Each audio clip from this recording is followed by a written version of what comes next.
थांबवायचं आहे आणि या साईडला यायचं आहे तुम्ही,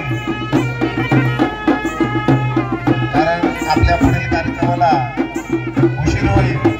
पुन्हा एकदा वधूवरांना विनंती करतो, सर्वांनी आपली नोंदणी लवकरात लवकर करायची आहे आणि आपल्या जागेवर जेणेकरून विराजमान व्हायचं आहे. नातेवाईकांनी त्या दोन जोडप्यांसमोर जास्त जणांनी गोंधळ करू नये विवाह नोंदणीच्या ठिकाणी, कारण आमच्या सहकारी मित्रास कुठलाही त्रास होणार नाही.